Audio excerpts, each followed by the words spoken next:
ਰੱਖ ਲੈ ਪੱਲੇ ਵਿੱਚ ਮੁਖੜਾ ਲੁਕਾ ਕੇ ਰੱਖ ਲੈ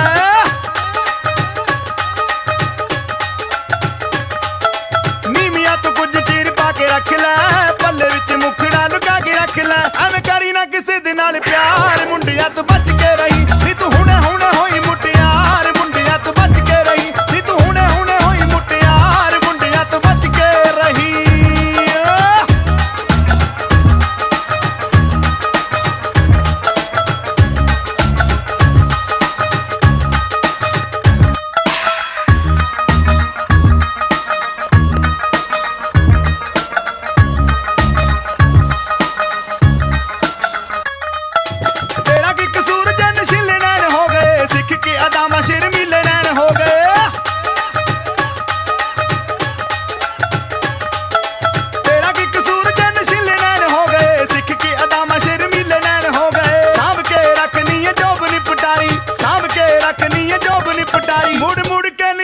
बहार मुंडिया तो बच के रही नी तू हुणे हुणे होई मुटियार मुंडिया तो बच के रही नी तू हुणे हुणे होई मुटियार मुंडिया तो बच के रही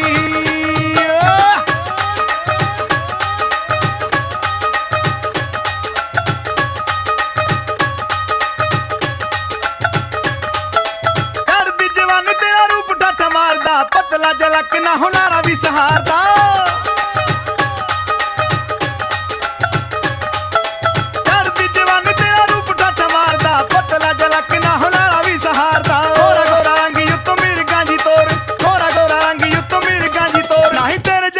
कोई नार मुंडिया तो बच के रही नी तू हुणे हुणे होई मुटियार मुंडिया तो बच के रही नी तू हुणे हुणे होई मुटियार मुंडिया तो बच के रही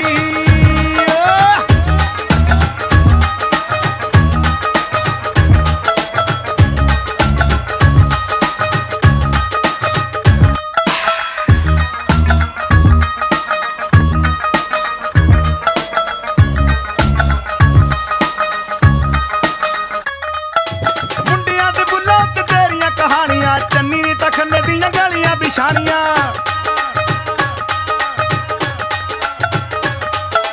चोपरां ते बुल्लां ते तेरियां कहानियां चन्नी नी तखने दियां गलियां बिछानियां जंजुआ तो होया तेरे रूप दा दीवाना जंजुआ तो होया तेरे रूप दा दीवाना चल सकिया ना हुस्न दबार मुंडिया तो बच के रही नी तू हुणे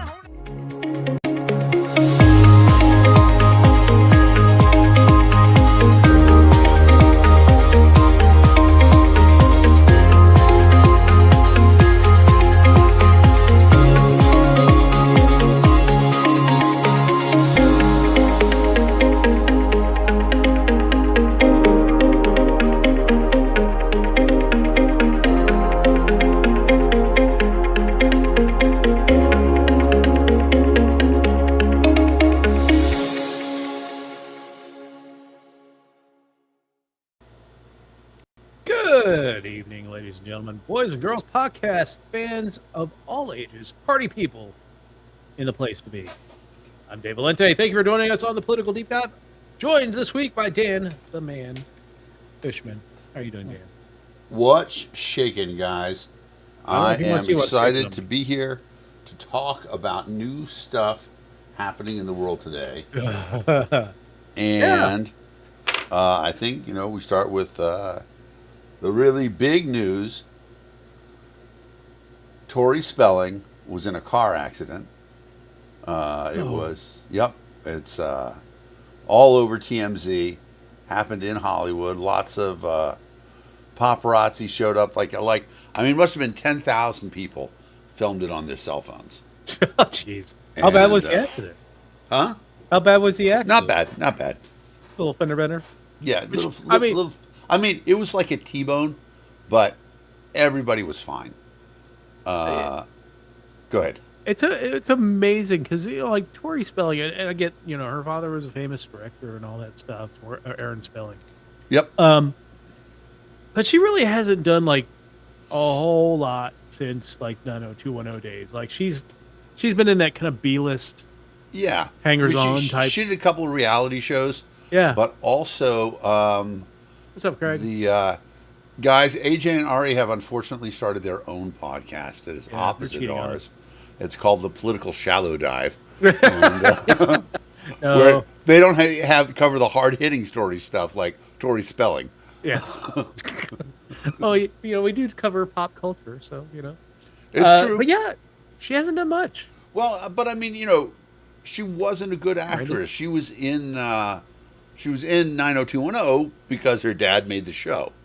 I do believe that she was in Sharknado. I mean, cinematic masterpiece that was Sharknado. I mean, yeah okay. So she's been around, but Her legacy is secured. Right. What exactly? On the other right. Exactly. On the other hand, you know, as Aaron Spelling's only child, she has plenty of money. Oh, so yeah, she's not hurt. Yeah, I like when they show the palatial houses. His What's up, house Dave? in Hollywood was just enormous. However, my understanding is that actually somebody bought it and tore it down. I'm gonna look that Or it up. might have burned down. Who knows? Recently. It was Holy not- shit! Yeah, Are go you ahead. are you ready for the heat dome? I am ready. I've been thinking about like what I want to do. I want Janice? to, my big concern about the heat is the chickens. And I've been thinking that what I'm going to do is I'm going to freeze. I've done this before, and people who want to, I advise it, just freeze a milk carton and with water in it, and then just stick that in the coop overnight. Okay. You get 3 nights of that, that'll be fine. It's not great, but it's better than nothing. Yeah. And so, I mean, it's gonna be hot. Like I saw 105 degrees, 105 degrees in Manassas. So hot, steamy Manassas, Virginia. right. So yeah, be on the lookout if you're in the DMV or in the West Virginia side, as I am. Yeah. It's gonna be hot next week. Hydrate. Have water with you, especially if you're doing any of the 4th of July activities. We know the holidays coming up this weekend. Canada Day is on Wednesday, and we also celebrate Canada Day for other reasons because that is my birthday. So, Right. I mean, it's such a big day they founded a country. yeah, they founded a country, 100 years before me, but it's all good. They knew the greatness was Prescience. coming. Yeah. Yeah. They celebrated ahead of time. Yep. So It's always good to pregame. it is. The other thing I wanted to say about the heat dome is, yeah, I lost it now. Uh-oh. It's gonna You be had a hot. joke, didn't you? Oh, no, it wasn't a joke. You were talking about West Virginia. I Yeah. learned an interesting fact about West Virginia. What'd you learn? Did you know that West Virginia is the only state where dog racing is still legal? Yeah. Yeah. Northern Panhandle, they have dog track up there outside of Wheeling. Interesting. Yeah, I'm not a big fan of dog racing. Yeah, I mean, it was. There's a reason why it's gone. Yeah. There's a reason Definitely. why. There's also a reason why it was big. I mean, it's so big that you can name many major motion pictures that have dog racing in them. Good Will Hunting. Will takes Minnie Driver to the dog track at Revere, which they closed like 8 to 10 years later, and now it's actually still this giant space. It's called Wonderland, is where the name of the dog track, and there's a great movie called Next Stop Wonderland, probably one of the best independent films around. People should put it on their list.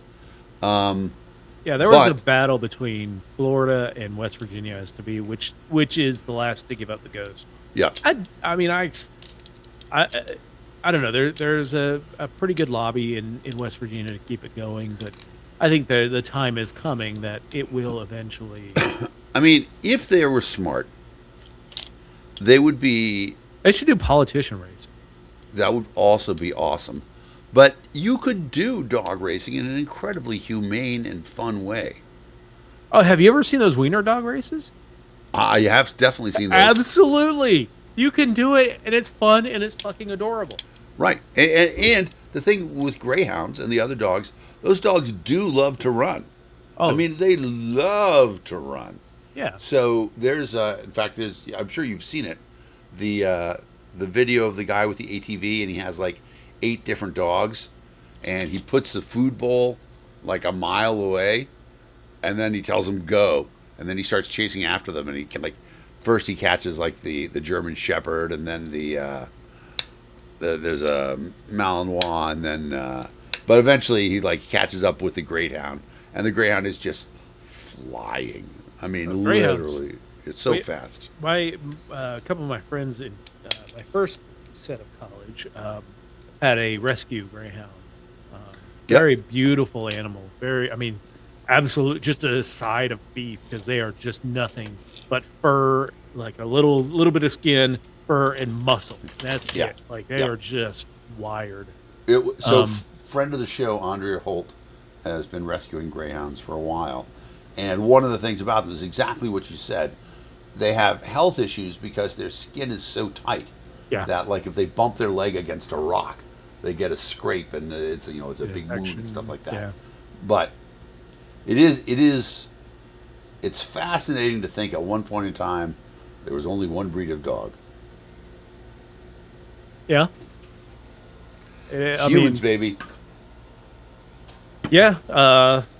Same with cat. I mean, there are wild cats that I guess various varieties of wild cats we've domesticated. But why have honestly, when will we get raccoons as domesticated animals? People are starting to do it, but well, I mean, it's been done. So it's done. Let's do a quick poll. Rank your Christmas movies in order. Top 3. Ooh, top 3. A Christmas Story. Wrong. Die Hard. Wrong. And that's pretty much it. I'm not really a huge Christmas movie. It's a Wonderful Life is the best Christmas movie. And one of the things that anytime people... Christmas Vacation. Christmas Vacation. That is correct. Anytime people watch It's a Wonderful Life, though, people who haven't seen it, or people, younger people, they comment on the fact that Uncle Jimmy has tons of crazy animal pets. Like, he has a squirrel and he has a crow. But the thing is, that was relatively common, even as late as 1920, 1930. So also raccoons were relatively common as pets. Like, it wasn't unheard of. And there's a great book called Sterling about a boy who has a raccoon as a pet. And in the end, he has to let it go because it really is a wild animal. And then it bites his sister and gives her rabies. No, it serves her right. Exactly. I'm kidding about that part. But it is a good book. Raccoons are adorable. However, they're also murderers. So are cats. I mean, cats are one of the deadliest creatures on Look at this poll going across. Will Lebanon recognize Israel by June 30th? Yeah. Wow. That's Polymarket. So these are things you can bet on Polymarket if you are so inclined. It's a very interesting story. There are rumors coming out now that part of the peace deal is going to be that Hezbollah has to disarm, and Israel will help the Lebanese government do it. That would be some crazy shit. I can't see it happening because Hezbollah is Iran's ally. Yeah, I don't see it happening because I don't think Lebanon's. I mean, with Israel, but the problem is you're not going to get a whole lot of help from the Lebanese people to do this. Yeah, I mean, I think that they would be happier rather than not. But Hezbollah has several seats in the Lebanese parliament, and they certainly have a popular base. I mean, you go to the Bekaa Valley, it is that's where they're at. And honestly, the Lebanese, I think the people are tired of war. I get that. I get that. I just don't know that they're going to be like super keen on letting the Israelis come in and root out Hamas. I don't think so either. Well, it's not Hamas, Hezbollah. Or Hezbollah, but, yeah. Right. The thing about it is that Lebanon has a very high Christian population as well. Sure. Yeah. And it's roughly I think the Christian population is technically the majority in Yes, Lebanon, I like think so too. 34 or 5%, and then the Yep. rest are kind of in that 30 to 32%. Right. There's right. Well, there's a couple of minorities like the Druze Yeah, yeah, and the but Alawites. mostly Sunnis and Shias. Yeah, And you're right, though. But so that's the thing about it, is that the only thing that the Sunnis and the Shias tend to agree upon is the Christians, and so it's such a delicate balance. Beirut has often been called the Paris of the Middle East. it is a beautiful city. Like Yeah. I've got friends from Lebanon that would show me pictures before the last not the last time because they've been at they've had issues in Beirut. But for sure, I When they had rebuilt from the '73 war, Yep. they built Beirut up beautifully, and then of course you remember the I had a professor who'd been an American professor at the American University in Beirut, and he would go on and on about just how amazing it was. yeah. And There was that one of my friends, Dr. Holly Jordan, who worked with Anera. She was on the phone with on a conference call with her Beirut office when the port blew up. wow, And if you ever saw the port explosion, there are videos of the port. So well it looks like a documented. nuclear weapon. I mean, it Yeah. looked like a nuclear I weapon. mean, right, any big explosion looks like that, but it is amazing. Like there's so many videos of it, Yes. and so many actually capture the visual, and none of the people understand what's gonna happen. No. And then the sound gets to them and the shockwave, and they're just like, Yeah. it's awe-inspiring.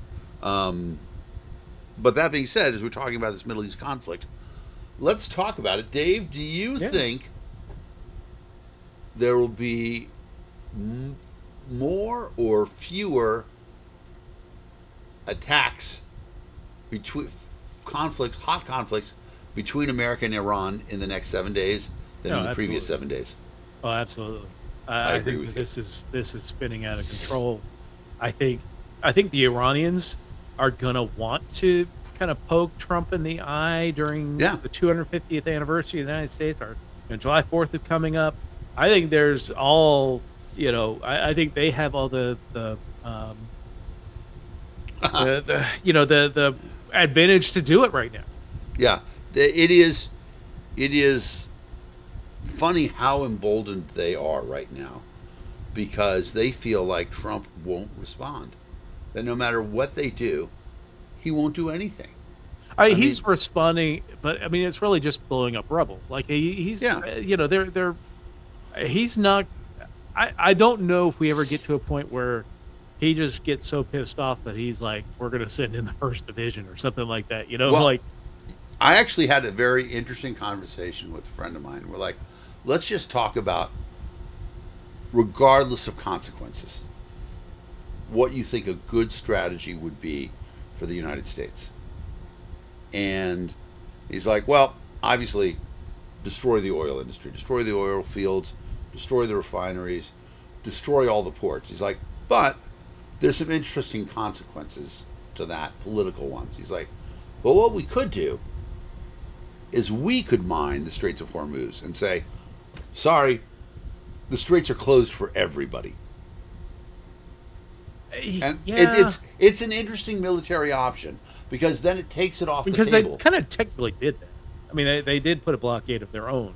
You sort of, but they had to make a decision, because they, at that point in time, they could choose to open and close it, and it became political. But if you just made it completely impassable, then it changes the talks. Sure. It's just an interesting. No, it's clearly not going to happen. No. But it's an interesting conversation. Again, when we talked last week about the idea that what would benefit the United States the most is the complete meltdown of the Middle East into a regional conflict. You get to $8 gas in the United States, and you get to no gas in, and we'll talk about Russia and Ukraine here in a little bit, but Yeah. China and Europe China. going without gas because their suppliers are wrecked. Well, you're talking about the seeds of global conflict that are being planted. Yeah. But, what's interesting about that is that I was looking at it the other day, and, the Chinese are great at giant projects, mainly because they don't mind working people to death. Yeah. Worker loss is not such a big thing, Yeah. And so I was thinking about it the other day that there's no reason why, because right now, if you blocked the Straits of Hormuz, it stops Iran from getting oil out, as well as all the other Arab nations. But the other Arab nations can take their stuff to Saudi Arabia. The pipeline is there, and the pipeline may be fragile, but... And it's only a drone strike away from going up in flames. Right, but it is a little more defensible, I think, than the Straits of Hormuz from drone strikes. We talked about the drones last week. We did. All it really does take is one or two, especially when you're talking about something that is flammable, such as petroleum. That just take one or two to get through out of a wave of 50 of them. Right. Although I do think that you could build it underground too, and it would be safer. The interesting thing about drones is that drones are relatively lightweight still. Yeah. Like, one of the really interesting things. Again, we're talking about Russia and Ukraine coming up, but at one point in time, Russia was essentially building chain link fences around their tanks to protect them from drones. And it was pretty effective. The drones carry a very focused explosive, but they have to reach a spot. So, in that space, there is an interesting idea. I don't know. I think the game really has to change, and otherwise, if the United States is going to salvage anything out of the conflict in the Middle East, right now it's just a fucking disaster. It is, and it was an absolute own goal on the United States that we. That's one. We had negotiated a deal, according to the Omanis. We had negotiated a deal, much like the JCPOA. What with actually a lower enrichment. You should explain to people what level. the JCPOA is. So the JCPOA is Joint Comprehensive Plan of Action that Obama, the Iranian peace deal, or nuclear deal that right. The easiest thing to do is say it's the Obama deal. The Obama deal, yeah. But they had negotiated on the JCPOA that it was 4% enrichment. The word that we heard from the Omanis was that it was down to 2% enrichment. Which to get a nuclear grade weapon, you need to be at like 95%. 95, yeah. So you have to have much more enrichment, a lot more centrifuges and things like that to get to that level that Iran just doesn't have. And we had negotiated that right before Donald Trump throws the sucker punch, and Israel throws the sucker punch, and now we have the Straits of Hormuz kind of open, kind of closed. They're closed. They were open before, and they're closed now. Yeah, we've got a simmering war, not quite hot yet, but it's getting there, and we're looking at a protracted issue. Like Iran would come around like every year or so. The issue with Iran would come around about like every other year. Iran would get into the news and then, would fade away into obscurity, at least on the American side. Yeah. This is going to be a constant hindrance to the United States for the foreseeable future, because now we've absolutely entrenched the Iranian regime. They now know that it's an existential crisis, that if the people go into the streets, there's no holds barred on them to just mow them down now. Because they know that if they lose power, they're going to face a wall themselves. So there's no incentive on maintaining any semblance of human rights in Iran. Yeah. So Now we've got an entrenched Iranian regime that is, mostly military. There is the Ayatollah, the supreme leader, but really it is the IRGC that's controlling the country right now. Yep. And we are, we're in a situation that we are going to be dealing with Iran on a daily basis, probably the way that we have not seen since the Iran hostage crisis in 79, 80. Yeah, it's without a doubt, Iran is empowered. Yeah. They are feeling like they are the dominant power in the area now. And the one thing that had kept them in check was the fear of the United States getting involved. The United States has proved itself toothless. And now it is a situation. The interesting thing about it now, of course, is that, if I put my conspiracy hat on, I need a tinfoil hat. You do need a tinfoil hat. We all need. I need a tinfoil hockey helmet. Is what I need. If I were to put my conspiracy hat on, I would say that Iran prefers Trump in the White House. Sure. Because Trump always chickens out. I can tell you, who I don't want to see elected, but Hillary Clinton would have kicked the Iranians' ass if something like this had come up. I mean, she was a big warmonger. Yeah. She wouldn't have gotten into this, but if it had to be done, she would have made the necessary moves. I don't know, because she was the big proponent behind the Libyan thing that happened, and when they took out Gaddafi, it was, I think a lot of American political will for the kind of war that you need to defeat in Iran is not there. There's no will to send people to Iran, whether it's to secure the nuclear assets or to actually topple the government and put in a transitional government.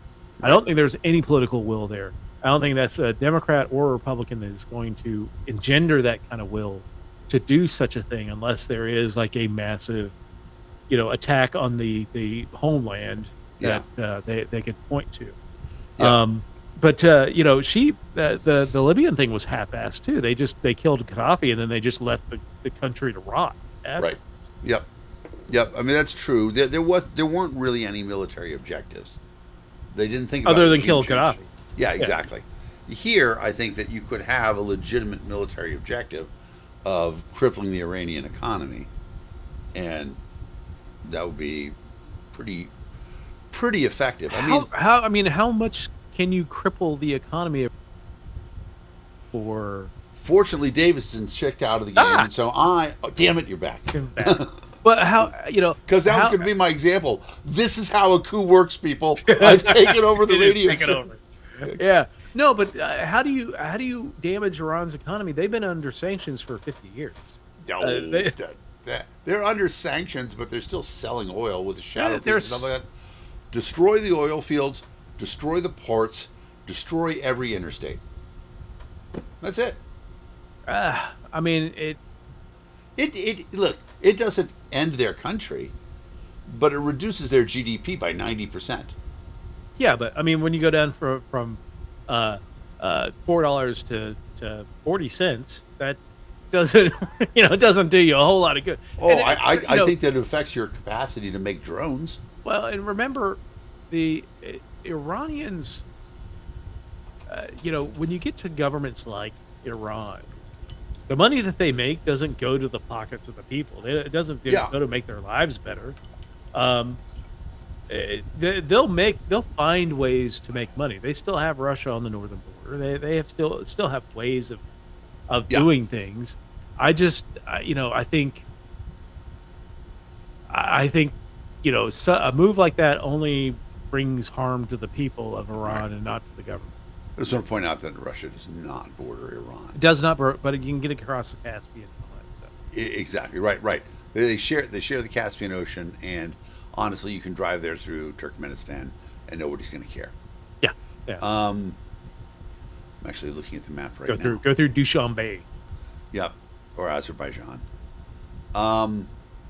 So in that space, though, I do think that Iran is a civilized enough country right now that they don't want to go back to where they were before. Sure. They don't want to. And this you could do. You can deny electricity to the major cities. You can blow up every bridge. Stuff like that. Didn't they discuss doing this when it's borderline war crime territory? I mean, what in war is not a war crime, honestly. Lots. This is an undeclared war. So sure, yeah. Everything about it is. If I was the follow-up president to Trump, I'd name him ambassador to The Hague. That would be hilarious. For sure, there's a lot of shit. But that was what brought Serbia around, right? When they started turning off the power and blowing up the bridges, they blew up all the bridges in Sarajevo. And it sounds like a small thing, but suddenly you're in a city and you've got no way to get to the other side of the city. Yeah, or you get anything into the city. Yeah, and again, they turned off all the power. Sarajevo is a big city, and now a week without electricity, and everybody's like, "What the fuck? We're not really mad at the Croatians. Let's stop this shit."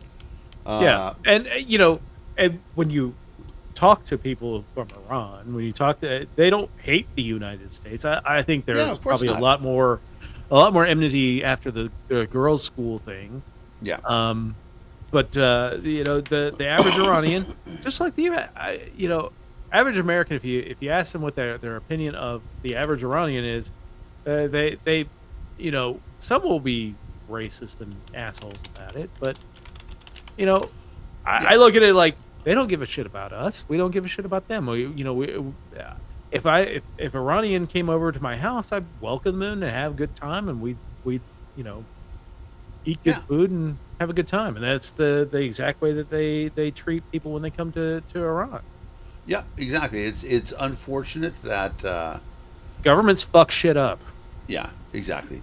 Generally, people don't go to war, right? It's countries that go to war. And if it weren't, it would be interesting to see why the average Iranian, you tell me, but am I being naive? Do you agree with me that the average Iranian doesn't like their government? Oh, we've seen plenty of examples of the Iranians not liking their government. Now, their government will shoot the fuck out of them. So, it's hard to express your disdain for your government when doing so will get your ass shot. Now, here's another interesting thing about it. We're in the middle of the World Cup. Yeah. And we should talk about the fact Russia ain't here. Yeah, Russia's shut out of major sporting competitions globally. Yeah. Whether it's hockey, Olympics. Yeah. I wonder if that is also, with Putin's lack of popularity right now, and maybe this is our segue into what's going on with Ukraine, that, this is one of the things that really hits him, because Putin apparently loves sports. Yeah. And, suddenly Vladimir Putin once scored 8 goals in a game and then tripped over the carpet and got shot, but Oh my God. Every time I see that video, I laugh until I think about the fact that probably people were executed for that. People died for that. Yeah. Absolutely. So, here we have this scenario where there's this giant tournament going on. Russia's being shunned, and Russia is shunned from a lot of non-believers, other things in the world.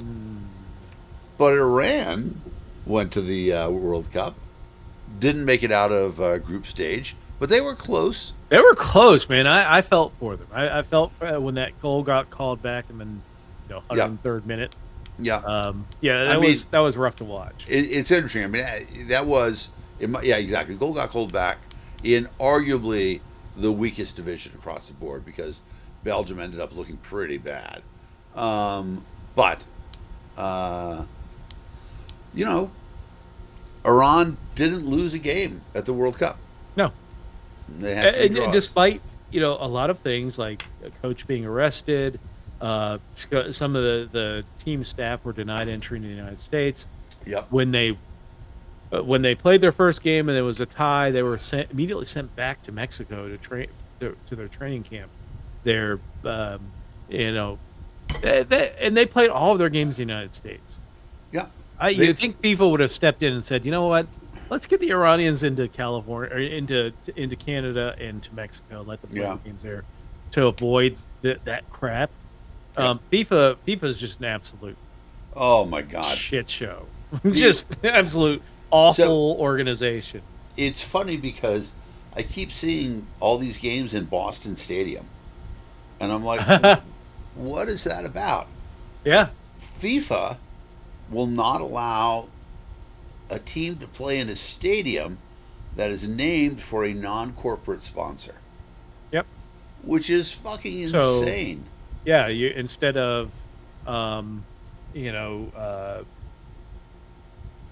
Stadium in New York, New Jersey, it is New York, New Jersey Stadium. Even though it's New Jersey, they just should have just called it New Jersey Stadium.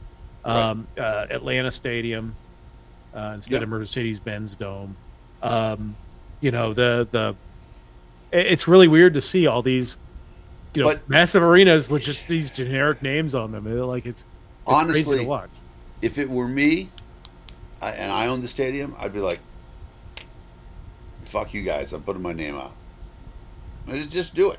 But FIFA uses the cudgel of we're going to put a massive event in your space. Do you want to sell tickets to it?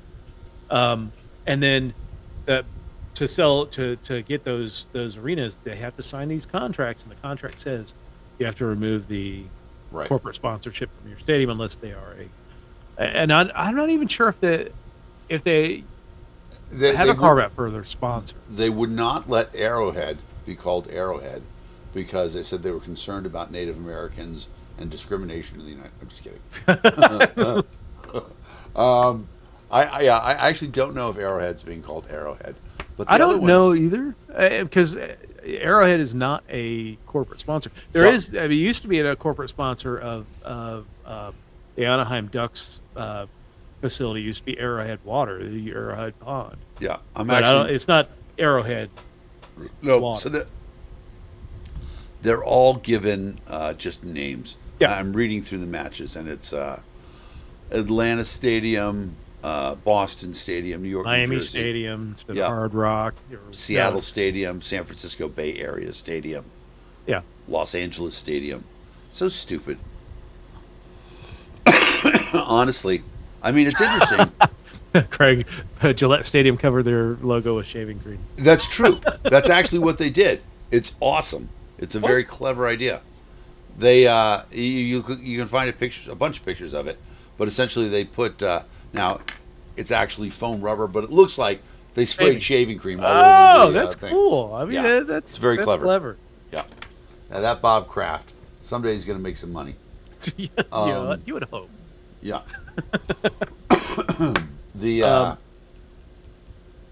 Keep going.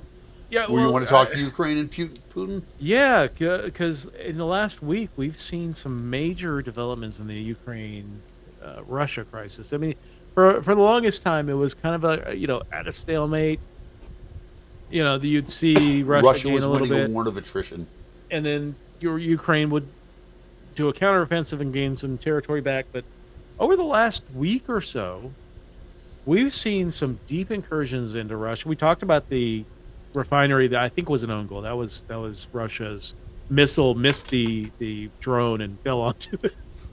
Is that really true? I think so. That was at least one of the stories that I read was that they thought that what had happened was that the missile to protect one of the missiles to protect the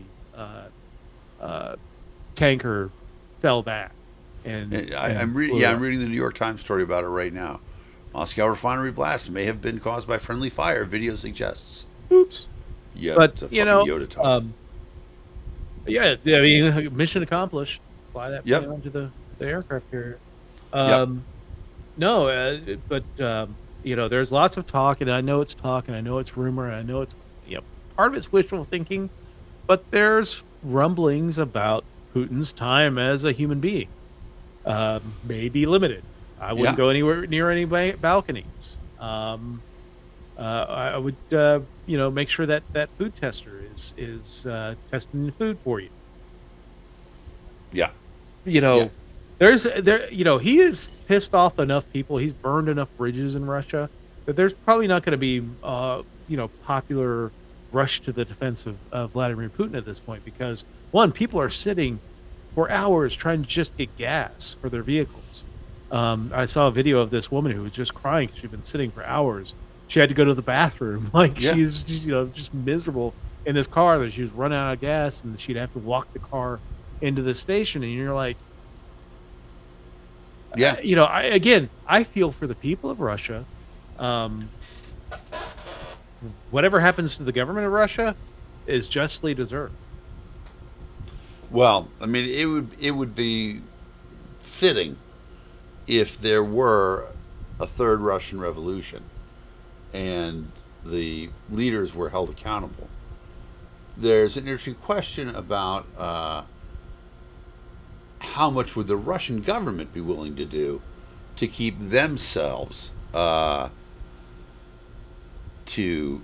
in power compared to what Iran is willing to do to keep itself in power. I think it's a little bit different with Russia because he's fired so many generals, and I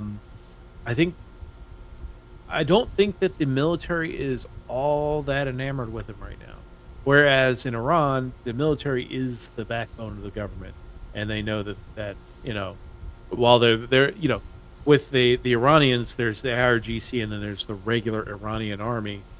Regular Iranian army is massive. The IRGC is relatively smaller, but much more well equipped. Within Russia, they've thrown so many people into this conflict. The meat grinder. Right. I mean, there are North Korean casualties, and all the people. They're putting like newspaper advertisements in South America and recruiting people to come up to Russia with promises of jobs, and those jobs are front line. Welcome to Russia, go to the front line. So there was a report in the Washington Post that said that it is clear now that Russia is no longer able to replace the losses that they have on the battlefield. Oh no. And in the past they were getting troops from other places and stuff like that, but now there's nothing. Guys, there are going to be tons of single Russian ladies out there that are wanting to meet you. That's an interesting thing. I wonder if there's an industry around that. I do. Remember, if you see it on Facebook, it's true. Those Russian ladies are ready and willing to talk to you and want to meet you. I don't need those kidneys. It's going to be an interesting thing. And so one of the speculations that was in the Post was that there is an opportunity for Trump to actually get a win here, because he could be the person who negotiates the peace. Now, what's interesting about that is that Ukraine has done it on their own. I don't want to say on their own, because Europe has really stepped up to support Ukraine. Although there's been a little bit of fracture on the Ukrainian with Keir side as well. Starmer losing. No, not just Keir Starmer, but there's been controversy between Russia or Ukraine and Poland. Poland's been a massive backer of huge. Yep. But they put this Ukrainian group that, I guess we're the whole Nazi thing. There's a few military groups within Ukraine that are very questionable, and one of them was a group that was used during World War II to really just fuck the shit out of Poland. So that's caused a rift between the Polish government and the Ukrainian government. There's supposedly some meeting between NATO and Ukraine this week that Zelensky he's not even going to this thing because it's being held in Poland, and he's sending his Interesting. prime minister or something like that. Yeah, because you're no question Poland has been great to the Ukraine during. Oh this, God, yeah. Period, and I mean, not for unselfish reasons, right? Sure. I mean, Poland definitely knows that Russia. They feel a lot better with a buffer of states between them and Russia. Right. I mean, well, it's every 40 years Russia invades. Yeah. And now they're looking. It's 80 years since the last invasion, and they're like, it's due. Tick tock, tick tock. Exactly. Yeah. So I don't know what the rationale is, but Ukraine, they're saying that Ukraine is going to produce 7 million drones this year. I mean, the United States is going to produce 200,000. Yeah. So it is, I mean, in China, just imagine how many Taiwan is producing right now. Exactly. And for the Taiwanese, they're going to be even more sophisticated, right? Lots of AI targeting, stuff like that. One of the things people are talking about is that there's a real there's an interesting idea about cutting the cutting the radio signals with jamming and stuff like that. And people tried that for a while, and now what's happening on the front lines is they're using these little fish line guidance wires so that they can guide a drone, from half a mile away. Drone strikes and you're able to wrap up most of the wire and use it again.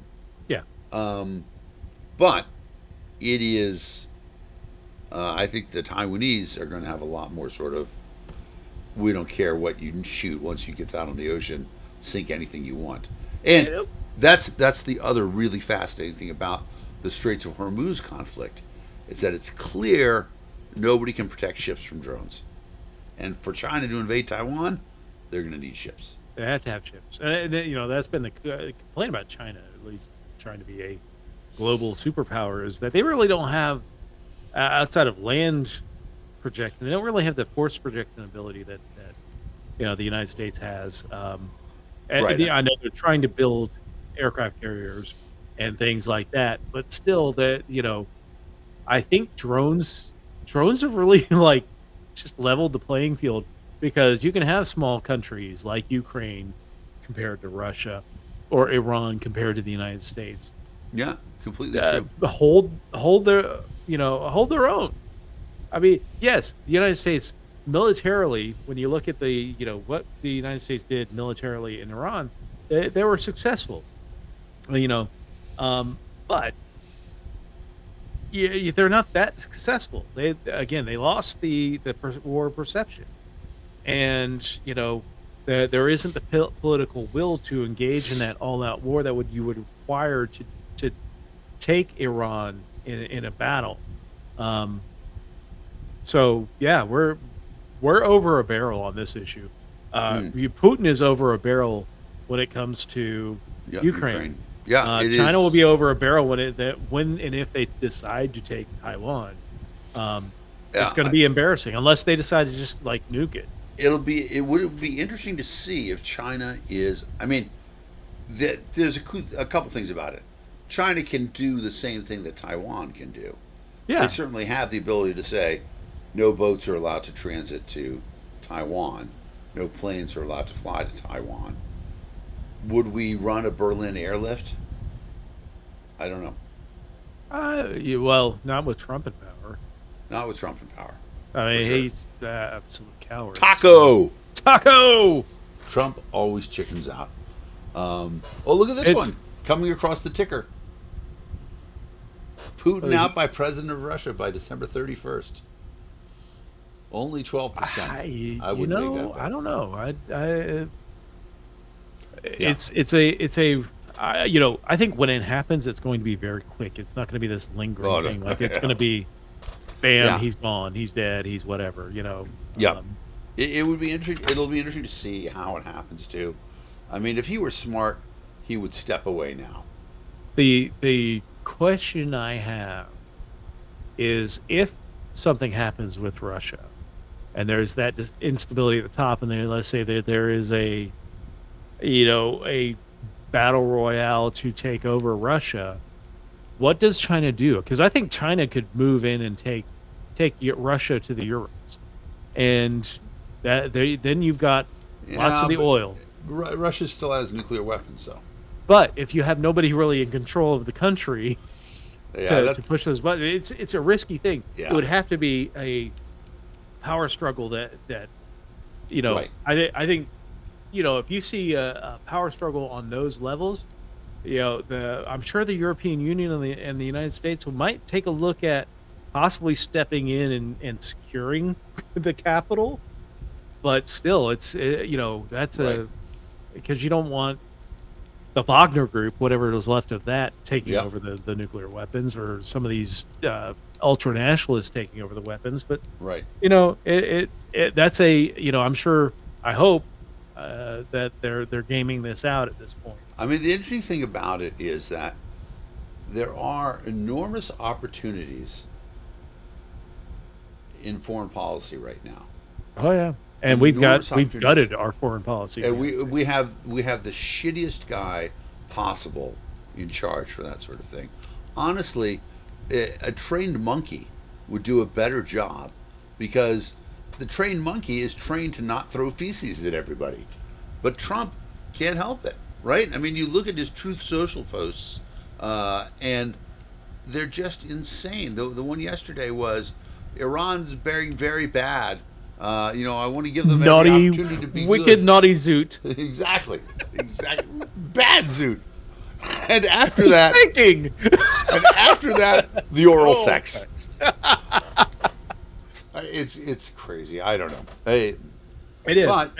And we've seen stories that came out this week about the influence of a certain staffer on Donald Trump, who some of the stuff I've seen, like, she's like, I'm the only person who cares about you. Like the little love notes that she's leaving for him. I don't know what you're referencing. It's the new book Maggie Haberman came out. But who's leaving the notes? Let me see. Is it Kristi Noem? No, it's not Kristi Noem. She's only got eyes for Corey. Yeah. Let's see. It's a young blonde aide. Her name is Natalie Harp. She's one of the 3 female aides that have been around him, but she's like the one that really encourages him to go off on Truth Social. They think that she's behind some of the ones like the Obamas as apes, Truth Social post, and possibly the one where he's, Jesus healing the sick. Some crazy shit. Healing Jon Stewart in the bed. But yeah, she's apparently leaving like notes about. Let me see if I can find the note. You are all that matters to me. Isn't that lovely? Crazy shit. What, I don't know. What's going to happen? So, Trump refused to sign that bipartisan legislation, the housing bill. Housing, yeah. Yeah, which, I don't know that it's so super great, but it's not terrible. And the fact that lots of people wanted, there was a bipartisan thing, passed it, and Trump refused to pass it, to sign it, because of he wants the SAVE Act, because he really thinks the Democrats are going to take it. Of course, he thinks the Democrats are going to take it. And the Democrats are, right now. We could talk about how Election Day went on Tuesday, where the leftward shift. And I think a lot of it's being overplayed. I know that the Democratic Socialists are feeling their oats right now, and rightfully so. They had some really stunning victories in New York. In New York, but again, it's New York. It's actually just in New York City. Yeah. In the rest of New York, mainstream Democrats handily trounce Democratic Socialists. Yeah. And throughout the rest of the country, the places that had, is there a drift leftward on for the Democrats? Sure. I think the natural reaction to a gilded age that we've been seeing. We saw it in the early 1910s, the drift towards socialism becoming much more popular. Yeah. You're going to see that here. Will it become popular? Yeah, in certain areas. Again, because you have two parties, you have to have like a big tent for those parties to bring It's in it's interesting disparate though. areas, because what's popular in the South is not popular in the Northeast. What's popular out west is not popular in the Midwest. Right. You've got to have different candidates of different cultures or different political persuasions to reach the people locally to be their representative. Right. It's interesting because, Democratic Socialists, if we think about what they stand for, they are fundamentally socialists in that they want the government to control the economy. But I read another interesting article where somebody said, Democratic Socialists are really completely identical to 1920s Republicans, who were also in favor of rent control, in favor of managed economies, and sort of, I mean, not counting Calvin Coolidge, of course, but they were these ideas come around again and again, and everybody thinks it's going to be different this time because we're not going to repeat the last mistake. But I honestly believe that there's a space for a democratic socialist movement that isn't part of the Democratic Party. I think they would get further if, in general in America, if we had more coalition politics. Yeah, we've talked about that. Yeah. Yeah, we've all talked about, how does America become better? I think, smaller parties that are very representative of the people that they represent, not so much the big tent coalitions, but eventually form coalitions to form governments, is better than what we're dealing with now. And I say this as a registered Democrat now that Yep. we have to, if you're looking at November and you want to fight for the soul of the party, the problem is we got to fight for the soul of the country at this point. You are, the greater threat is what Donald Trump is doing. So Yep. great that Democratic Socialists won in New York. I personally don't care what flavor of Democrat you are. Great that Democrat Socialists won in New York, because that's more representative of their body politic in New York City. It's interesting because I saw the Libertarian Party of Michigan nominated a terrible person for governor, and I don't really understand how it happened, but I have heard a lot of libertarians say that they're going to vote Democrat. Honestly, I was hopeful when the convention happened, but I've not really seen much that would, outside of them disaffiliating the Libertarian Party of New Hampshire, Right. I've not really seen much that would even make me think about returning or investing or doing anything in the Libertarian Party. The lawsuit with the Libertarian Party of New Mexico Mexico's continues. crazy. Like, why? Why are we? Yeah. Why are y'all investing that kind of treasure into, a group that is much more organized than the sham party that Karen and Harlos and the Mises Caucus put together in New Mexico? It just makes no sense to me. They don't. Whoever's leading the group is not reading the room at this point. It just blows me away. It is surprising because there's been such an opportunity to get a lot of low-hanging fruit, things that would make people say, okay, that's great, this is coming back, et cetera, but none of that stuff has happened. Outside of the LPNH dissolving of that party, that there has really not been anything that was like, okay, yeah, they're making the good moves.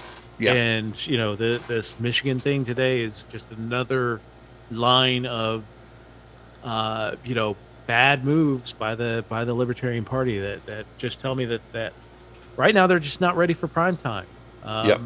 That Yep. there are no steps forward that are being taken at this point that tell me that they're going to be actually the third party in America. Yeah, and I don't understand the rationale for why they don't want to do it. That's the other thing that's baffling to me is I'd like to understand why, but there's Why are no you explanation continuing? coming. Yeah, Why are you continuing the lawsuit? Why did you nominate this I mean, chuckle I, fuck for? so the lawsuit, I I understand that part of it, right? The argument is that they want to prove that they own the trademark libertarian in political circles, and they can then use that to push people in or out. Now, that being said, I don't think that that's a legitimate. I really haven't even heard people make that argument, and I get it. Like if you're trying to push out a Libertarian Party of New Hampshire and take that trademark Right. back, then if people would make that case, I think people would be like, okay, I get what you're doing. I don't know that the Libertarian Party of New Mexico is where I'd make that case.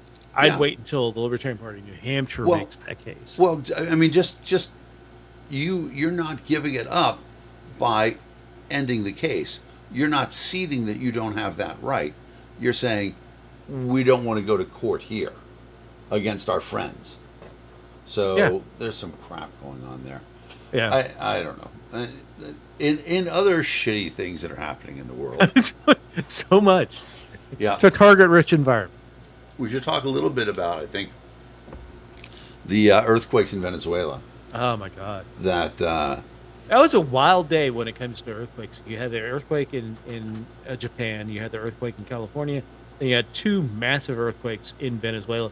And relatively speaking, because a 7 earthquake in California is going to shake some buildings around, but not be as devastating as one that is in Venezuela, where they're not.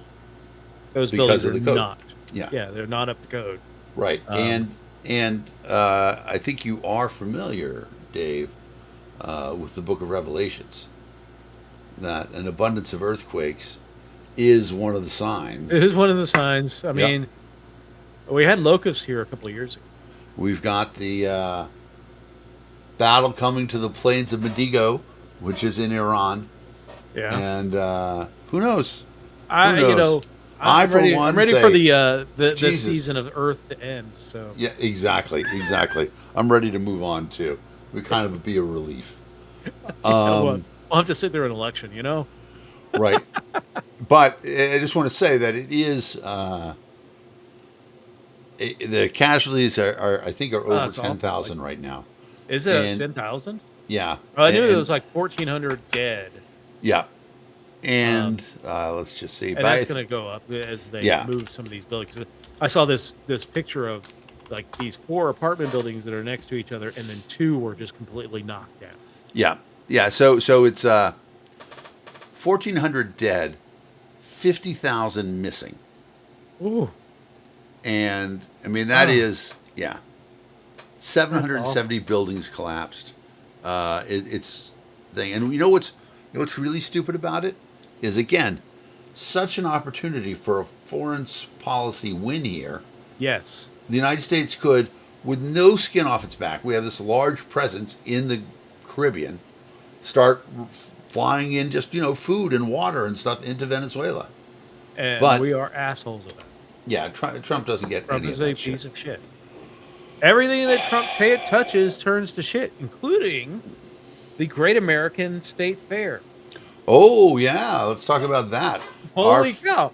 Like all 5 people that have been to the Great American State Fair. Well, I've watched all the videos from the state fair.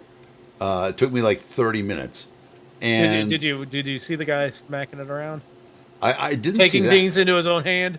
I did not see that. I saw. Apparently, Go ahead. a guy was arrested yesterday for jerking it, taking a jork at the Interesting. Great American State Fair, dressed as Uncle Sam. He wanted to be somebody's daddy, though. Exactly. Our friend Joe Bishop Henchman went and took some pictures, and boy, it was sad. Right? They have the food tent, And anybody who's ever been to any state fair knows that the food lines are ridiculous, right? You just get in line, nothing. No lines, right? These poor people that loaded up and invested to be there. Yeah, came there thinking there's going to be a massive payday. Because, you took a beating. Well, not only are we not seeing people there, but apparently they lost power at some point, so they lost product too. And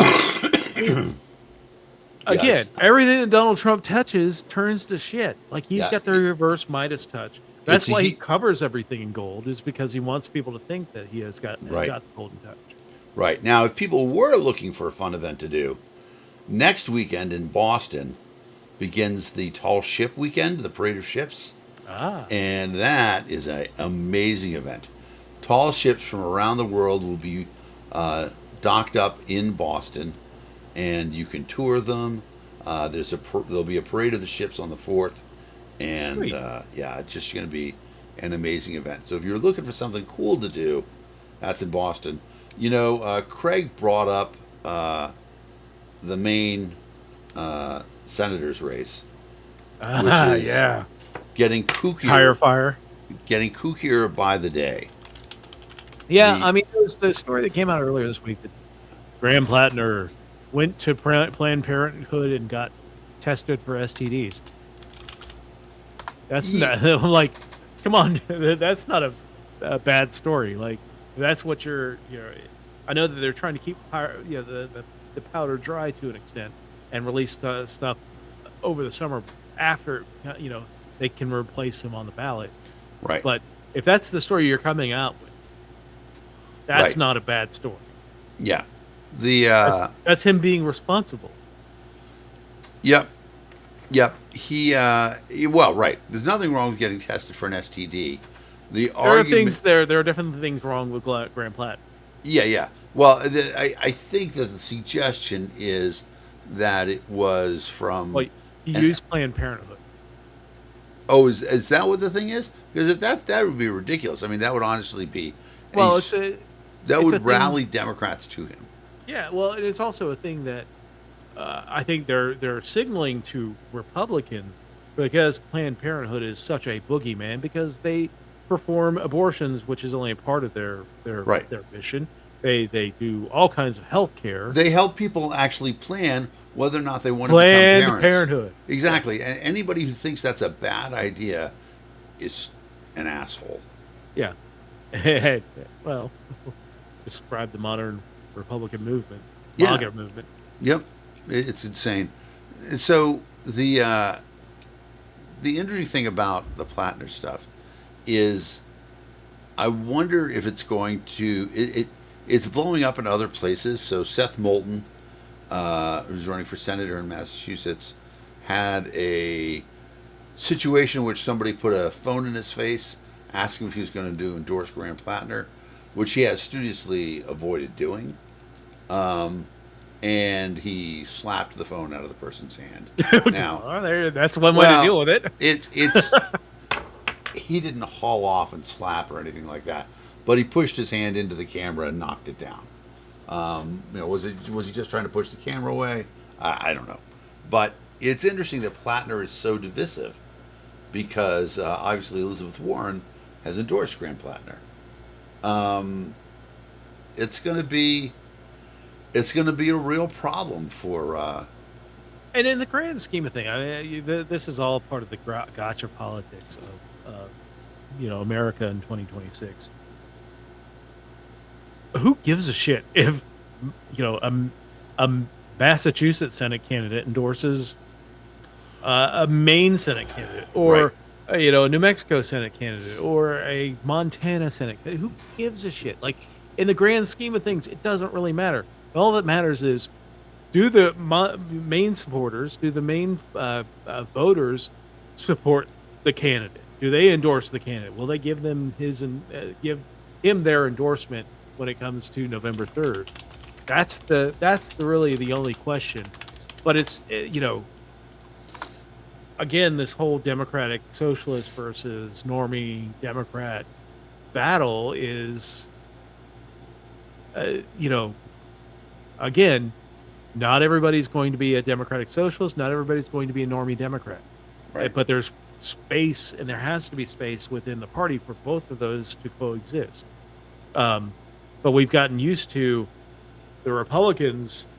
MAGA has run off pretty much everybody, or at least told them that, you either get in line with us or you go off into the hinterlands, maybe join the Lincoln Project. Yeah. So, Yeah. yeah. So I want to talk about one other thing Yeah. before we get to the quiz. So my wife and I sat down this morning and we did the big retirement talk. Ah, nice. Now, I am 58 years old. My wife is an undisclosed age, but we're talking Much about younger. much younger. But we're talking about And better looking. Well, I mean, hard not to be. Damning with faint praise there.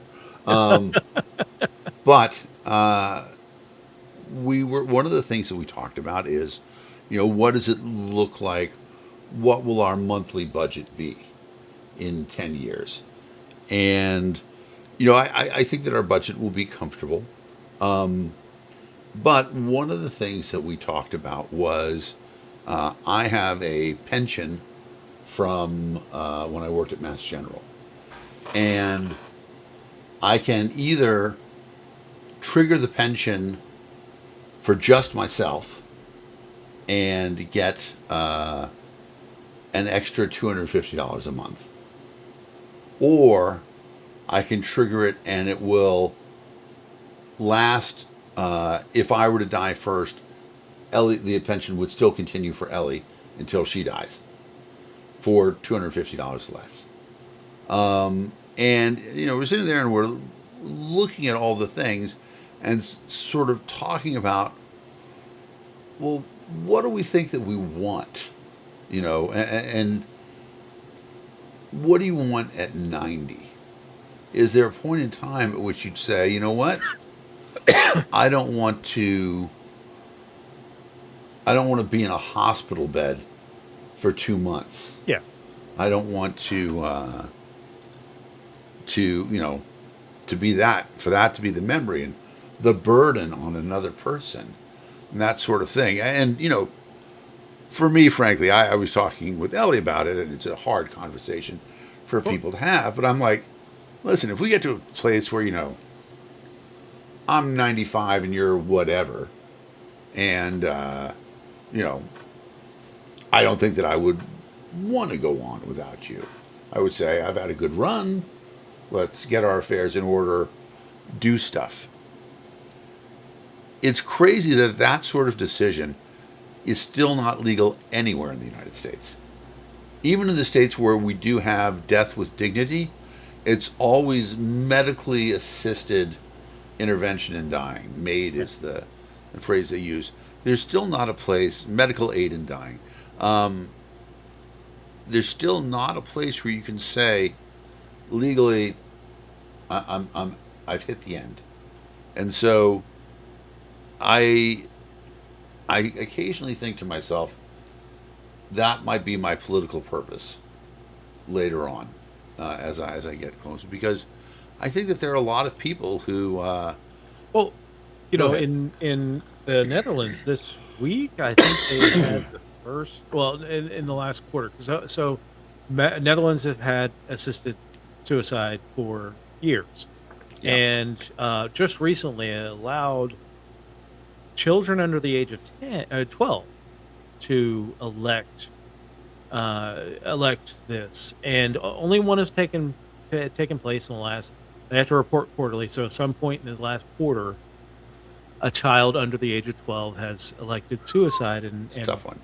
That's a tough one, but I also understand, and I understand that there are sometimes when a child gets into, severe, severe. Netherlands has it for, like, you can do it for a lot of different things, including depression. But for children do have to express a desire for it, and it has to be, I think they do have limits on has to be like a terminal illness. They have to be within a certain range of the, predicted end of life. Yeah. It's still amazingly tough. Yeah, and I think the best thing at that point in time is just to say, you know what, we really understand this is an incredibly complicated decision, and probably government's not going to do a good job. And so it becomes a thing to allow people a little more liberty. So I think it's the same argument that we have with abortion, that government shouldn't have a say in it. It should be right between a woman and her doctor. Right. Well, and the doctor. I completely don't agree with it, but I understand the people who believe that life begins at conception. Sure. So, all right, but don't make that. Yeah, don't make exactly. Don't make this decision for other people. But their argument, of course, is that there is nobody to speak for the other person involved in the abortion. That's their. I don't agree with it, but that's their rationale. Sure. Yeah. But in terms of me ending my own life, yeah, what the fuck? How can that possibly be anybody else's decision? Yeah, and death with dignity. Don't make me put a shotgun in my mouth. Like, yeah, exactly. Let me drift off to sleep with my loved ones around me. Exactly. And, let me choose the time and place of that, because I know there's a chance that I may not get to choose the time. I may just grab the chest and go. Bug out. Yep. And the thing about it is that, the thing that I don't want to do more than anything else is be a burden to somebody. Yeah. Right? And if somebody has to clean up a mess, that's the worst. Or, have my loved ones watch me just kind of fucking babble or exactly moaning and shit like that. Just let me go. Let me make that decision and let me go. And I know that my wife probably doesn't want to hear this, but I understand that they, we want as much time as we have on this earth with each other, but I think it does. I mean, I firmly believe that it does go beyond. We do go beyond, and we'll be on the other side with each other. How long it takes between those two times, when you get on the other side, it doesn't really matter because it's going to be instantaneous. Right. Well, and so that, of course, leads to an interesting question, because obviously, once you're gone, your wife's probably going to remarry right away. Got that loser out of the house. That is an interesting question. So the last thing about it, I was in that situation with my mother, who, really wanted to have death with dignity, but she got sick too fast. Couldn't get out to Colorado, where they do have it, and those last 48 hours she was in the house, it's just terrible. And I'm glad that I was able to be there, especially to support my dad through that shit. But it would have been nice if we didn't have to do it, if we could have just, there was a point in time at which my sister and brother, who don't live in Massachusetts, came up to the house. And, my mom was still lucid, but we knew she was in her last month. Yeah. And, my sister was able to say to her, "Look, Mom, you can go peacefully. We're all here to take care of each other, and we'll get by. We want this to be the best transition for you."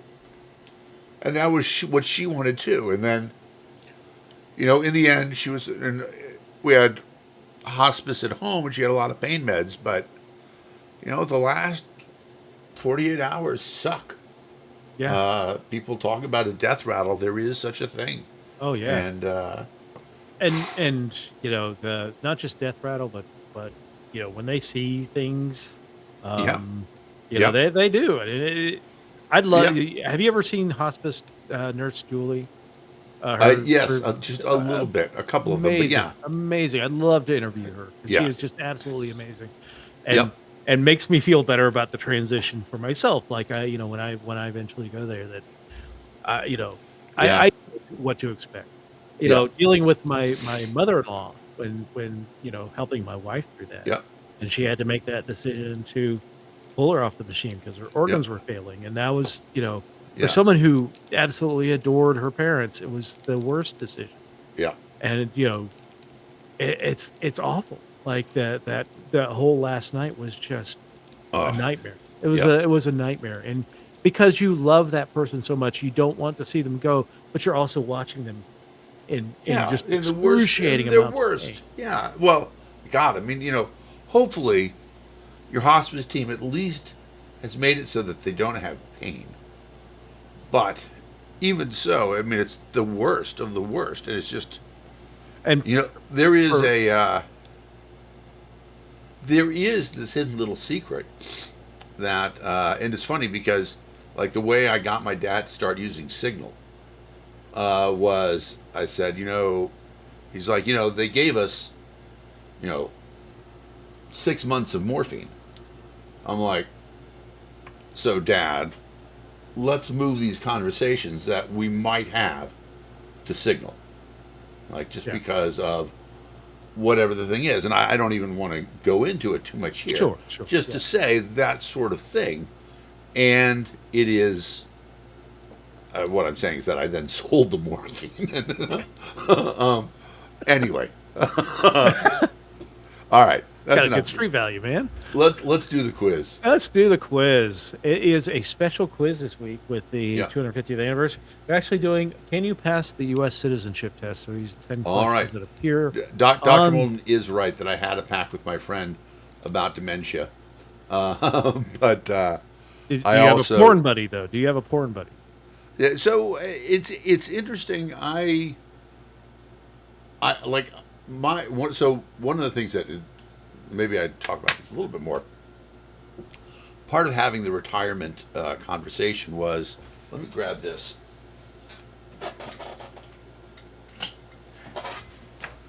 So I have been lucky enough in my life to live with a great planner, a bunch of great planners, including my dad, who gave me this. And this is a book about what to do after the death of the loved one. And in it, I'm not going to show it very quickly, but all sorts of passwords and logins and bank accounts and everything that we need, and like stuff written in the margins and things like that, so that it's all written to take care of. So Ellie and I got together and we talked about, we shared up all the different retirement accounts. And it's funny because I had $60,000 in an account that I'd completely forgotten about. But she was able to find it because in the filing cabinet, she had kept one of the letters. And I'm like, oh, that is. At one point in time, my mom came into $5,000 and she opened up an IRA for me. And I'd completely forgotten about it till now. All right. Great. I can pass the U.S. citizenship test. All right. I think we can. I hope so. We got Brandy with us, so we're gonna knock this out. Yeah. All right, question number 1. The idea of self-government is in the first 3 words of the United States Constitution. What are those words? Dave, I want you to sing it.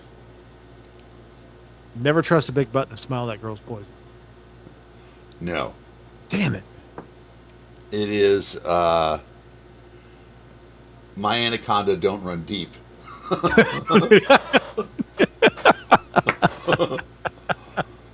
I like big butts and I cannot lie. You get a round thing in your face. You get sprung. Yeah. That's it. The 3 words are you get sprung. Yeah, you get sprung.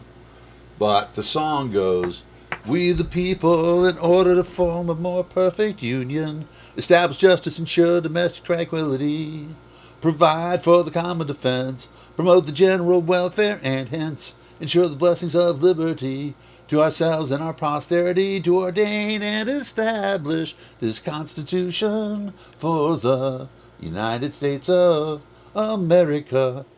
All right. Randy and Janice both got it. Well, good stuff. Question number 2. What do we call the first 10 amendments to the Constitution? The 10 Commandments. The amendments, the preamble, the Articles of Confederation, or the Bill of Rights. How could they not have put the 10 Commandments in there as a choice? That would have been a good choice. That would actually be a great opening to a Constitution right there. Stop collaborating with ICE is back with a brand new invention. Something. Word to your mother. Yeah. Word to your mother is good too. It's the Bill of Rights. It is the William of Rights. Yep. As opposed to the Bill of Lefts. Question number 3. How many amendments in total does the Constitution have? 10, 19, 27, or 36? And has that number changed in your lifetime, Dave? It has. It has indeed. What do you think it is?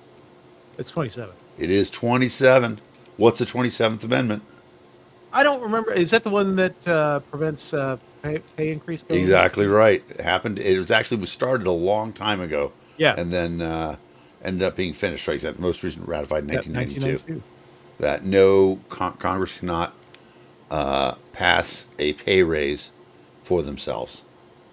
Our legal scholar Daryl Perry, author of Perry's Rules for Meetings, yeah, which people should buy. Simplified rules. Yeah, Perry's Simplified Rules. Awesome. Yep. Love it. Ratified in 1992. All right, question number 4. Which of the following prevents one branch from becoming too powerful? Not that it's working right now. Is it checks and balances, Taft-Hartley Act, 19th Amendment, or the Missouri Compromise? Knots and crosses. Knots and crosses. Which is another name for what game?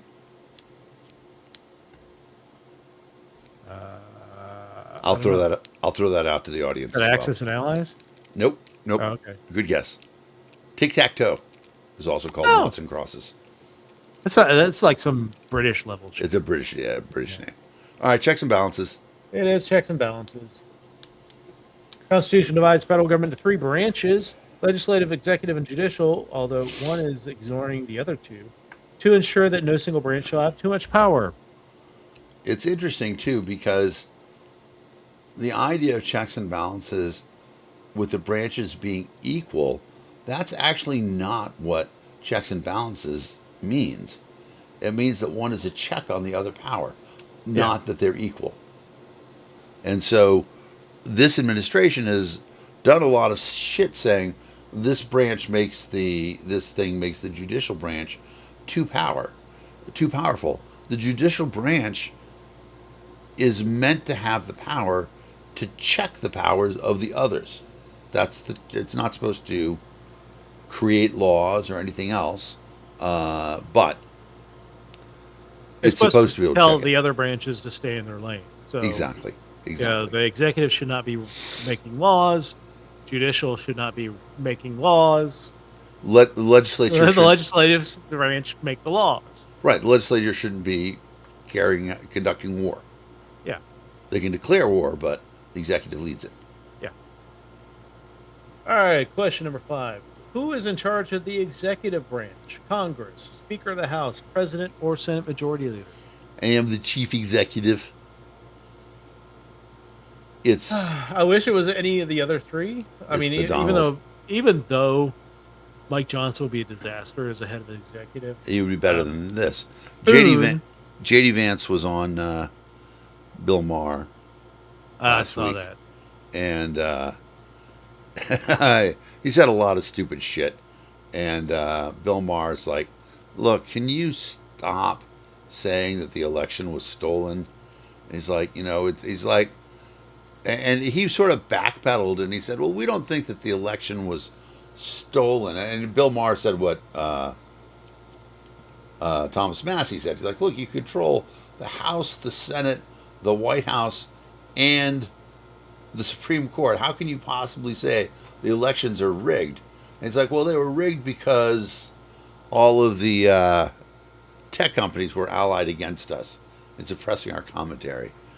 And he's like, Bill Maher said to him, he's like, it'll be interesting to see what happened when you go back to your master and he hears about this. Yeah. Yeah, he hears about what you said. Yeah, Bill Maher, he's like, I'm looking at voting for either one of you, and I'm like, yeah. Yikes, dude. Yeah. I mean, it is clear that both parties are completely full of shit. And so, there are a lot of comedians who have been critical for a long time. And they have been critical of the fact that if you revere your party, you're part of the problem. And so those guys, when they say, you know what, that little blonde thing lady's going to make a little video for him, a clip of it. Anyway, two legislative bodies. We know this. What are the two legislative bodies of the U.S. Congress? House Representatives, the Senate, Supreme Court, House and Cabinet, or President and Treasury Department. It's the NFC and the AFC. I thought it was the American League and the National League. I was going to say the Prince of Wales division, and the Adams division. Yes, exactly. Going old school. Old school hockey. It is, Brandy, the House and Senate. Unfortunately, it's the House and Senate. You know what? That would be a good name for a band, though. What, the House and Senate? House and Senate. Or maybe like if you only played house music or you're the house band, to be called the Senate. Well, you know, the Sabres drafted, the NHL draft was this weekend. Sabres drafted a guy named Domon Songoth, Szongoth, and I was like, that's my band name right there. That's if I wanted to be a hardcore band. It sounds like a variation of the Songoth. He's not the first Hungarian player, but if he comes to and gets to the NHL, he'll be the first Hungarian player. Yeah. How long is it? Speaking of the stuff on the top, how long is it before, after you see Turkey change their name successfully, that Hungary wants to change their name too to avoid confusion? We've changed our name to Thirsty. There you go. Somebody was asking about Turkey. Like, when did that happen? It's not uncommon for countries to change their name. The Czech Republic did it to Czechia. India is trying to do Bhatia or Bhatria, something like that. Well, to be fair, they're not actually changing their name. That's how they've always said it. Yes. Yeah. And they just asked the international community to respect their pronunciation. Exactly. To respect their pronouns. And you know, one of the most famous examples of a changing country on the world stage is Iran. Yep. Hungary is Magyar. Yeah, that's their local pronunciation. That would be interesting to start calling them Magyar. But Iran changed their name in 1933. Yep. It happens. Yep. Definitely true. Question number 7: which of the following is the highest fort in the United States? Snoop Dogg. Snoop Dogg with Cheech and Chong. Dr. Dre. Yeah, exactly. Cheech and Chong. Yeah. Hi. Get down. Yeah. The Court of Appeals, Supreme Court, Tax Court, or People's Court. It should be the People's Court with Judge Wapner, even though he's dead. Donna Summer and the Supremes. That is Court. Judge Judy. Hell it's yeah, not Donna. That would be awesome. It's not Donna Summer. Who is Diana Ross? Diana Ross, yeah. Yeah. Question number 8. Who wrote the Declaration of Independence? Is it George Washington, John Hancock, Thomas Jefferson, or Abraham Lincoln? If you say Lincoln, you're getting deported immediately. God. Joseph Smith. God. Get out now. I can tell you that he liked to be called TJ, and former ambassador to France. Loved his slaves too much. Loved his slaves, and lived... And not in the right way. Exactly. Lived in Monticello. Have you been to Monticello? I have not. I hear it's amazing. I've it's not that far from either one of us. Yeah, we should... have not gone there. We should meet there sometime, Dave. We should meet there. Have a play date. There we go. Continental Congress appointed a committee of 5 to draft the Statement of Independence to the colonies. The committee included Jefferson, John Adams, Ben Franklin, Robert R. Livingston and Roger Sherman, with the actual writing with very nice penmanship to Yeah. Thomas Jefferson. Yep. All right, question number 9. When was the Declaration of Independence adopted? July 2nd, 1776, July 4th, 1776, August 2nd, 1776, or July 4th, 1812? So I actually think it's July 2nd, but it was read July 4th. Yeah, I almost want to say it was the 2nd as well. Like it was voted on that day. Yeah. But officially adopted was the date. I don't know. I'll be interested to see what the... Brandy says the 4th. Let's go with the 4th. Let's go with the 4th. That is the logical date because I think that is maybe. Yep. Continental Congress adopted the. How many signatures are there? A lot. 46. 46. Yep. Why does the U.S. The question number 10 for a perfect, and everyone gets to keep their citizenship. Yep. Why does the U.S. flag have 13 stripes? There are 13 founding fathers. George Washington won 13 battles. 13 was the lucky number in 1776, or to represent the 13 original colonies. What is wrong with you that you read the columns? You read top to bottom, instead of left to right, left to right. It's just on a You're broader a category of what is wrong with me. Yeah, okay. Fair enough. It's because 13 is the number of loops in a noose. That's actually true. That's why 13 is an unlucky number. That is why. Yeah, but it's the number of original colonies.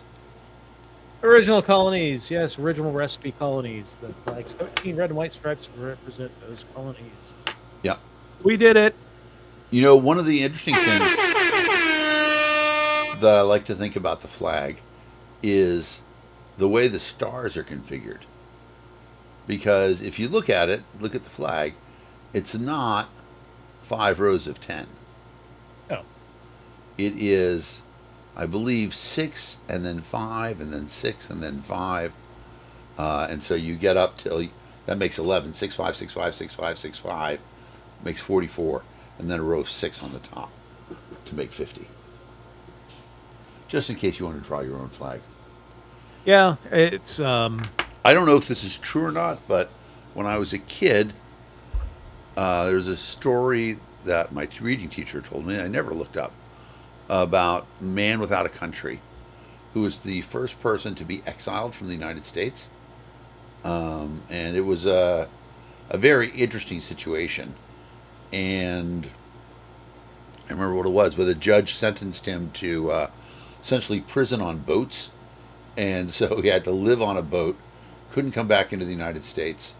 But when he finally died, in his cabin, they found that he had maps of the United States and had drawn in the new states as they happened. I don't know if that's true or not. It's interesting. If we do take over Canada, Yeah. do we put a maple leaf instead of a star? Interesting. Man Without a Country is a short story by American writer Edward Everett Hale. First published in The Atlantic in 1863, it is a story of a young American officer who declares himself disgusted with his country during a trial for treason and wishes he never hears about her again. He is sentenced to spend the rest of his life, the rest of his days at sea, without so much as word of news about the United States. Huh. Okay. The shit that is running around in my head, I can't tell you. What are you going to do this week, Dave? How are you going to deal with the heat? Well, I gotta go down to our headquarters this week and meet our volunteers and celebrate my birthday. Yep. Wait, say. Let's do a little Burns and Allen here. Tell me again that you're going to headquarters. Going to headquarters. Headquarters. What is it? It's a big building with generals and colonels, but that's not important right now. Oh, yes. Whose birthday is Dr. Bolton wishing happy birthday to? Me. Happy birthday, Dave. Oh, yeah, it's Candida Day is your birthday. Yeah.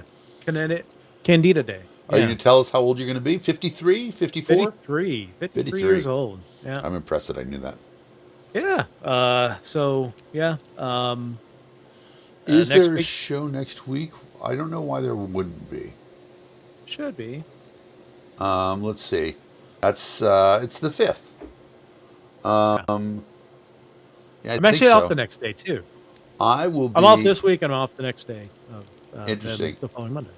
I am my HOA, my voluntary HOA, the best kind of HOA, is putting on a barbecue and then karaoke for the 4th of July. Sweet. Because we can actually see from one spot on the house in our shared space easement, we can actually see the DC fireworks up the river. Every year that I lived in Arlington, yep, we'd go down to watch the fireworks, and there would be clouds. You couldn't see them. Like, we're across the river from it. You couldn't see it. The one year I didn't go there, you could see them reflecting off all the buildings, and I was like, "Well, damn, I should have gone this year." Yeah, it sucks. What has happened to this country? This should be a massive celebration, and I'm still going to celebrate the 4th. Hang out with some friends, and we're going to celebrate the 4th. But this is the 250th anniversary of this country, and I remember my first news memory that I have as a child was Bicentennial in 1976. I was 3 years old. I remember I just got a Weebles Playhouse.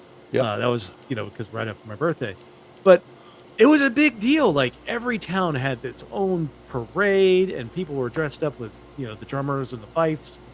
And this year, I think people are going to celebrate, but I think the celebrations are met with apprehension about what is going on with our country and how are the next 250 years going to look like the last 200. There's still lots of shit that's gone on in our history that we need to perfect. American history is at times both inspirational and nauseating. Yeah, because slavery is at times both our proudest moment in that we did actually stop it. On the other hand, it's our most embarrassing moment that we lived with it for 70 years, really 80 years, when everybody knew it was wrong.